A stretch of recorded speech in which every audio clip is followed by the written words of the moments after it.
Pick a star, anyone you like. The light hitting your eye right now left that star thousands of years ago. It crossed an enormous stretch of empty space, and its whole journey ends here on you for about a second. And that's one star, a single grain in a number so big the mind can't really get a grip on it. We're going to try to count it anyway. Every star in the universe, not one at a time, of course. We'd be long gone before we got through the first galaxy. But by the end of this, you'll have a decent feel for how crowded the sky overhead really is, and for how little of it anyone has ever seen. Start with what the eye alone can manage. On a genuinely dark night, well away from any city, a person with good eyesight can make out somewhere around 2,000 to 3,000 stars. That's it, that's the whole show. For nearly all of human history, that was the universe, a scattering of lights and a faint band of haze running across the sky. Every culture that ever lived looked up at that same small handful. They drew pictures between them, kept time by them, and prayed to them. None of them could have known that every star they could see was, in cosmic terms, right next door, all of it practically on the doorstep. The real universe was hiding, just past the reach of the human eye. To count something this big, you need something to count with. So start with the one star we know better than any other, our sun. To us it feels one of a kind. It runs the sky, the seasons, everything we do. Take it away and life here is over within days. But step back and it's fairly ordinary, medium-sized, middle-aged, a type there are billions of. Swap it for one of its countless twins and you'd struggle to tell the difference. Keep that in mind. One plain, ordinary star. The only question left is how many more of them are out there. Move one step out from home and the scale already starts to come apart. The nearest star to the sun is Proxima Centauri. As these distances go, it's basically a neighbor. Even so, its light takes more than 4 years to reach us. Sit with that for a moment. Traveling at the fastest speed there is, the speed of light itself, you'd still spend over 4 years just getting to the closest star. The fastest spacecraft we've ever built would need tens of thousands of years to make the same trip.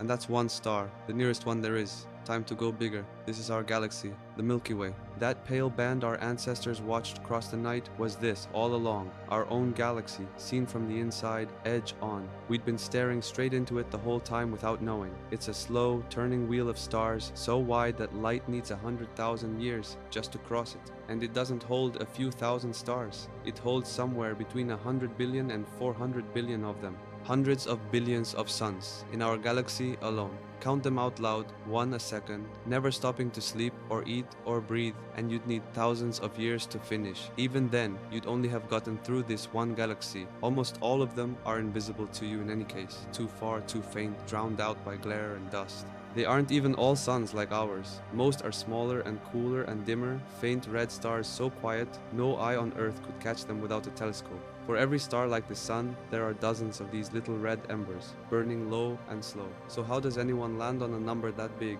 when counting is off the table? Nobody has ever tallied the stars of the Milky Way one by one. Nobody ever will.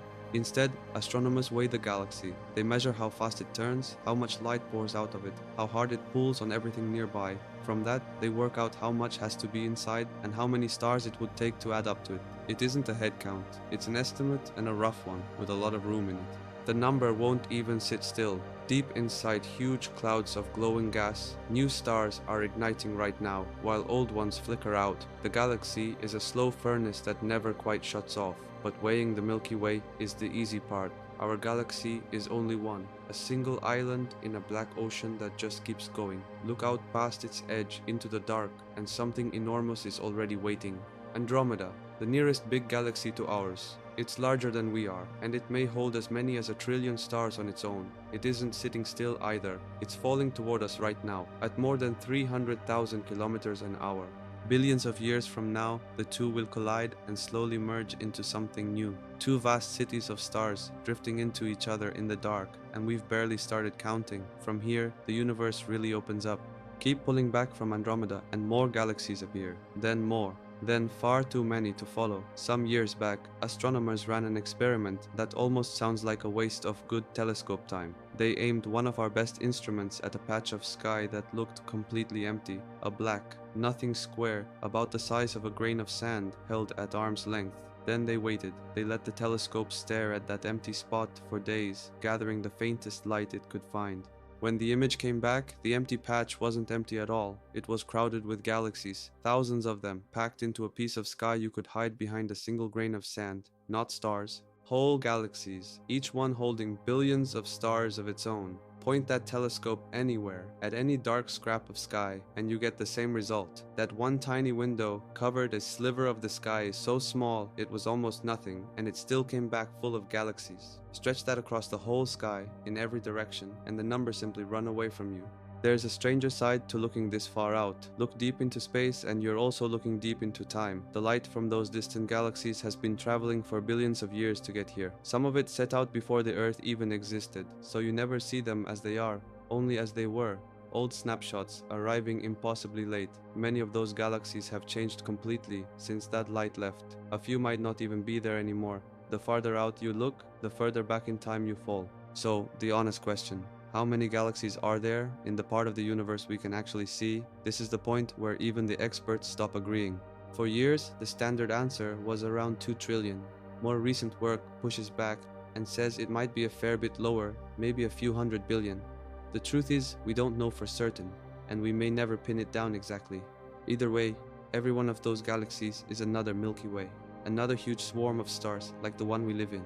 So put it all together, take the galaxies, multiply by the stars inside each one, and you get a figure that stops behaving like a real number, somewhere around 200 billion trillion stars. A 2 followed by 23 zeros. Written out in full, it would run right off the screen. Count that high, one number a second, and you'd need trillions of times the current age of the universe to finish. Even that total is shaky. It could sit higher or lower. Our galaxy is bigger than most, so treating them all as equals probably overshoots. The exact figure was never really the point. What matters is that it's a number no one can hold in their head. The human brain runs on about 86 billion cells, and that's nowhere near enough to carry the stars one at a time.